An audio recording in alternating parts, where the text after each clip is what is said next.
Om Swastiastu. Hello everyone, welcome back with me, Chyntia Wulandari. Now I will continue to read this book. On Changing the Self.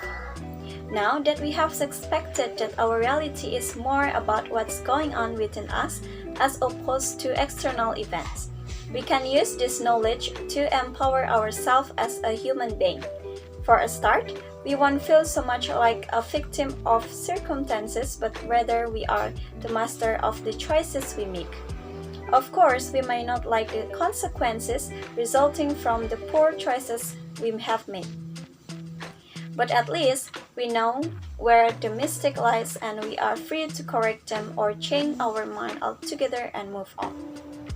The realization that we all are to a certain extent responsible for the reality that we face, therefore, help us forge a life that is more in keeping with our dreams and plans, including how we deal with people, circumstances, and events that might force us to veer off our path and sweep us away from our goals. Instead of reacting to external circumstances and be negatively influenced by them, we can simply choose how we wish to act when we encounter them, including not reacting at all. For instance, how many of us spend a lot of time and energy reacting to all the things that happen to us or try to change and influence people so that they conform to our expectation? Maybe we meet a person whom we like and are attracted to. But the more we know that person, the more we see in them quirks and habits that we find annoying or character traits that we don't admire. We might wish our friend or partner to be more open and more straight to the point when they talk. Or perhaps the opposite, that they talk less and listen more. We wish them to be less aggressive or more assertive. We try to make them tidier and neater. We wish they are less obsessive about the little things or more mindful about our feelings, and so on.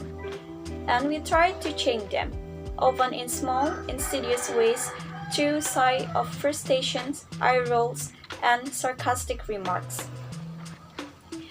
Most of the time, however, our efforts yield disappointing results. Perhaps it might even cause the opposite reaction, such as your partner exaggerating those habits purely in order to annoy you. Invariably, this leads to little arguments, which involve to fight, resentment, and unhappy and unsatisfactory relationship. Or we might find ourselves in a situation which makes us uncomfortable.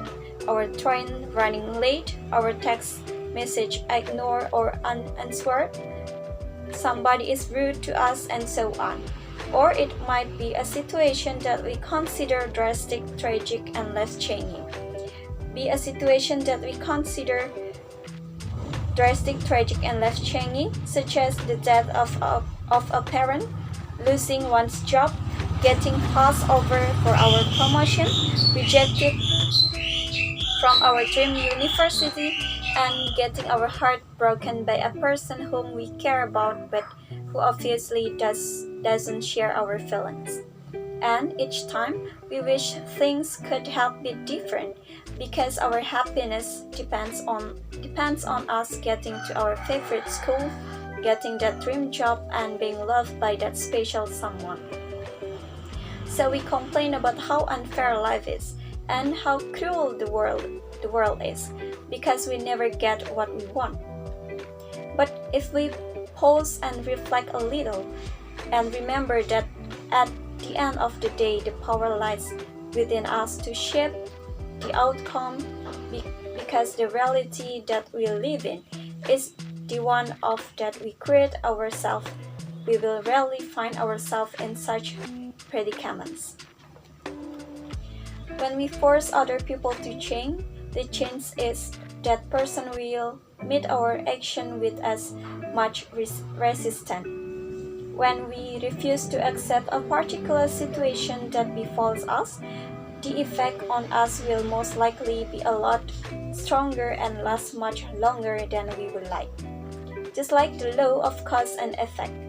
Except here, we put ourselves in the position of the effect rather than the cause, as the reactive victim rather than the active agent. The thing is, other people just like us are also living their reality and their life drama in their own heads.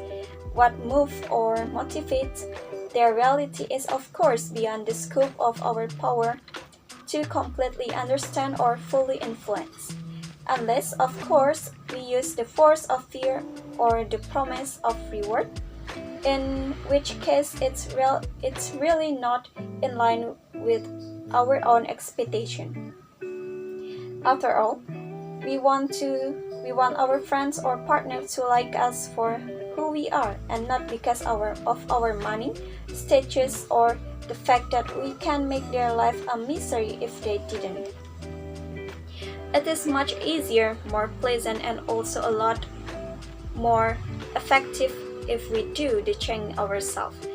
If instead of trying to passive-aggressively trying to shame your partner into finally doing the household chores or to show more interest in the many problems you have at the office, you choose not to let dirty dishes and a messy house bother you nor allow a seemingly unsympathetic partner define your relationship and the shape of both of your characters.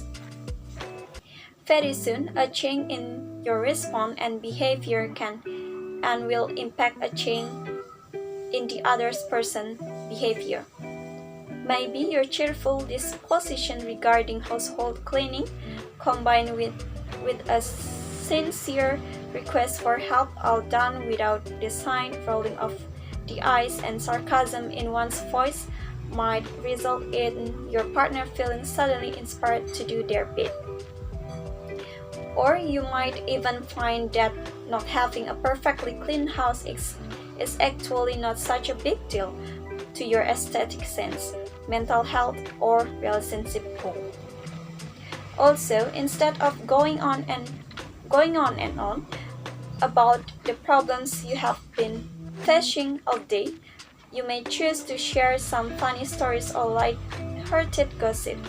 So that rather than presenting a sore and frustrated face to your partner, who probably has problems of their own, both of you can share a good laugh. As to that big disappointment you are faced with, it's perfectly okay to feel down or depressed about it. But it's also up to you how long you wish to remain and indulge this feeling, and whether this disappointment will be the event that shapes your future and your life, or whether it is your ability to overcome it and learn from it.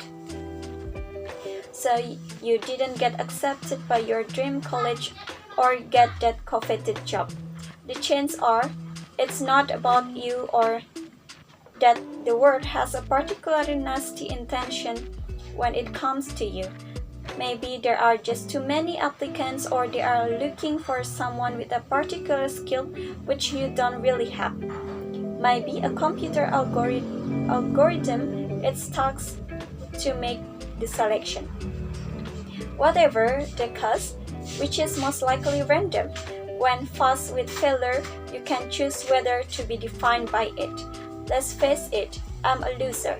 I have always been, and this is just another proof, etc.